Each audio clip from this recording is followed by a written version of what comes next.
네, 더불어민주당이 비례연합정당 참여할지를 듣고 상당히 또 진통을 겪고 있는 것 같습니다. 오늘 오후 4시에 의원총회를 열어서 다시 한번 의견 수렴을 하겠다는 건데, 그런데 민주당 싱크탱크죠. 민주연구원에서 이 비례연합정당에 대한 시뮬레이션을 돌려봤다고 합니다. 지금 저희가 그래픽에 준비한 게 그 시뮬레이션 결과인데, 김태현 변호사님. 예. 결과적으로 말하면 정의당 없어도 17석 차지할 수 있다. 이 얘기인 것 같아요. 뭐 그렇죠. 지금 보시면은 좀 굉장히 복잡하게 나와 있는데 네.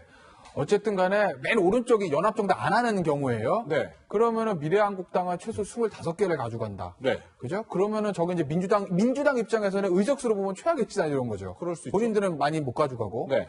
그런데 이제 연합정당 하는 과정에서 정의당에 참여하면 22개 연합정당이 네. 불참하면 17개거든요. 네. 그러니까 어찌됐든 간에 저기서 우리가 알 수 있는 건 정의당에 참여하든 참여하지 않든 비례연합정당을 띄우는 게 네. 미래한국당, 즉 보수 세력의 비례정당 득표를 최소한 낮추고 진보 세력의 범여권 세력의 비례대표 의원수를 높이는 데는 훨씬 도움이 된다라는 게 저 표에서 나오는 것 아니겠습니까? 네네. 그러니 아마도 정의당이 참여하고 참여하지 않는 것은 이제 두 번째로 넘기더라도 예. 그 전에 비례연합정당을 띄울 것이냐, 네. 더 좀 좁히면 더불어민주당이 위성정당을 띄울 것이냐, 말 것이냐에서는 아마 하는 쪽으로 결론이 날 가능성은 저는 높다. 네. 정의당에 참여하고 참여하지 않은 거는 그 나중 후순위의 문제다. 아마 그렇게 방향을 좀 잡아가지 않을까 싶습니다. 네, 우리 김태현 변호사님 참여할 가능성이 높다는데 이종평론가님 사실 이미 민주연구원에서 또 시뮬레이션 한번 돌려봤고 또 민주연구원 원장 뭐 누구나 다 아는 유명한 양정철 원장 대통령의 복심으로 불리고 여권 핵심 관계자인데 이 정도 했다면 변호사님 말씀대로 그냥 참여 쪽으로 기울었다 이렇게 볼 수 있겠어요? 그러니까 이게 뭐 참여인지 아닌지 잘 모르겠어요. 일단. 아, 왜 그렇죠? 그러니까 왜냐하면 그러니까 원래는 이제 그 뭐 정의당도 들어오고 민생당도 들어오고 뭐 녹색당도 들어오고 다 이렇게 설계가 됐었잖아요. 네. 근데 정의당 지금 불참하겠다 그러고 있죠. 네.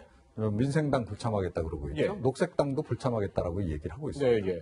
자, 그러면 더불어민주당이 그냥 만드는 거나 다름없잖아요. 아, 예, 예. 이걸 뭐 연합이라는 표현이 과연 적절하냐 아, 네. 그런 거예요. 그냥 더불어민주당이 위성정당을 따로 만드느냐 마느냐 이것만 지금 선택의 마지막 선택으로 좀 남아있는 이제 이런 상황인데 네. 글쎄요. 조금 전에 이제 시뮬레이션 그 결과도 이렇게 좀 이제 표로 보여주긴 했습니다만 저기 좀 빠져 있는 게 좀 있고요. 네. 그러니까 저는 이런 말씀 드리고 싶어요. 그러니까 빈대 잡으려다 초가상간 태운다. 네. 자, 비례대표 의석은 그러니까 전체 국회의원 의석의 일부입니다. 그죠? 네. 47석이에요.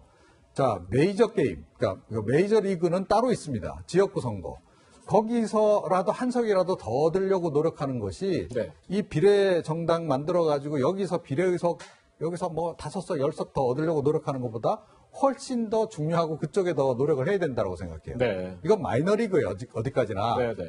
마이너리그 잘못 설계했다가 메이저리그 자체를 망칠 수도 있는 겁니다. 지금 네. 일부 지금 이제 여당 내에서도 의원들이 지적을 하고 있다시피 네네. 자, 이러면 중도층 다 떠나버린다. 자, 그렇게 되면 오히려 수도권에서 우리가 이 지역구 선거에서 불리해질 수 있다라는 얘기를 하거든요. 네. 지금 보십시오. 이 표 지금 조금 전에 나왔던 표 다시 한번 좀 보여주시면 좀 좋을 것 같은데요. 네. 미래한국당이 자 정의당이 참여했을 경우에 18석을 얻는다는 거예요. 그죠? 네. 자, 그런데 연합정당 이렇게 해서 하면 최대 25석 이상 이렇게 받는다는 거예요. 네. 의석 격차가 얼마나 나나요? 한 7석 정도 그래요. 예. 자, 그 의석을 그러면 진보 진영에서 가져오느냐 마느냐의 문제인데 네. 이거보다 훨씬 더 중요한 게임은 지역구 선거라는 거죠. 네. 제가 좀 전에 말씀드렸듯이. 자, 이번에 이렇게 무리해가지고 다른 소수 정당들, 정의당을 비롯해서 다 반대하는 상황에서 무리하게 비례 정당을 창당했다라고 쳤을 때 네. 명분 다 잃고, 그죠? 또 중도층 일부도 상당히 좀 떠날 것 같고, 자, 이런 상황이 되면 지금 비례대표에서 몇 석 확보하는 의석 수보다 훨씬 더 많은 의석을 지역구에서 이룰 수 있다라고 하는 거를 잘 판단 내려야 될 거다라고 저는 말씀드리고 싶습니다. 네. 네, 문제는 또 있습니다. 이 정의당에 참여하지 않을 경우 이 진보 진영 집결이라고 하는 명분이 사라진다는 걸 텐데요. 이 때문에 정의당을 향해 압박의 목소리가 나오고 있습니다. 정의당까지 그런 이제 연합비례정당으로 공조가 되고 함께 그런다면 그거는 폭발력이 있다고 생각을 합니다. 그래서 이 미래통합당이 구상하는 20석을 그야말로 그냥 갖고 가려는 그런 의도를 능히 분쇄하고도 남는다고 생각을 합니다. 반미래한국당이라는 가짜 위성정당 그 축이 튼튼하게 만들어지고 국민들께서 상당히 공감을 하시리라고 봅니다. 네, 변호사님. 지금 뭐 비례연합 창당 세력인 범진보권에서도 빨리 결정하라 좀 압박을 하고 있는 것 같아요. 근데 빨리 결정할 수밖에 없어요. 왜냐면 지금 비례대표 명단 있잖아요. 그 제출하는 기한이 제가 알기로 16일이거든요. 그렇죠. 오늘 며칠이죠, 지금? 오늘 10일입니다. 오늘 10일입니다. 그럼 일주일도 채 남지 않은 거예요. 그럼 그러네. 주말 끼고 그렇게 하면은 다음 주 이제 월요일이니까 네. 이번 주 이제 지금 수목금 영업일 기준 한 3일 내에 어느 정도 결정이 나야 되는 거거든요. 네, 네. 더군다나 지금 이제 선거법이 좀 바뀌어서 예전처럼 뭐 비례 1번 뭐 누구, 비례 2번 누구 이렇게 해서 써서 내는 게 아니라 절차적 정당성을 갖춰야 된다면서요. 맞아요. 대의원 예. 당원 투표해야 된다는 거 아니겠습니까? 그러려면 사실 물리적으로 시간이 좀 부족하죠. 그러니 아마 오늘 의원총회 정도 끝나고 나면 어느 정도 좀 그 결론이 나오지 않을까 싶어요. 네, 그렇군요. 저는 개인적으로 예상을 하라면 비례연합이든 민주당 뭐 위성정당 창당이든 네. 하는 쪽으로 갈 확률이 저는 95% 이상이다. 저는 개인적으로 그렇게 봅니다. 너무 높게 잡으셨네요.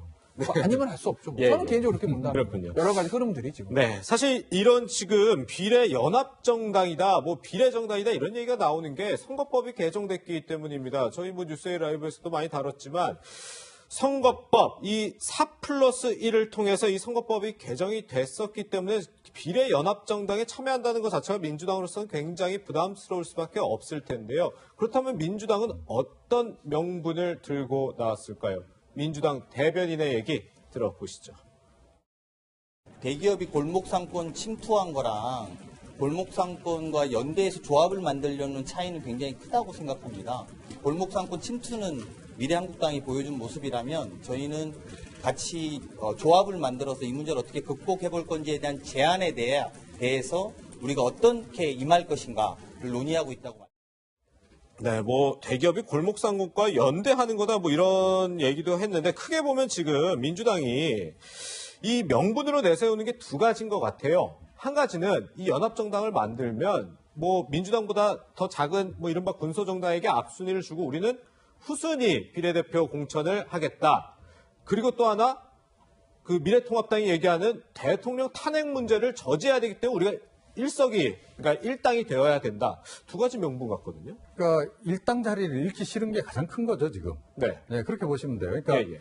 범진보 전체적으로 의석이 그 과반을 넘어서 네네. 그러니까 지금 이제 보수야당 야권을 좀 견제할 정도가 된다. 뭐 그거에 만족하겠다 한다면 이렇게 무리수 안 둬도 됩니다. 예.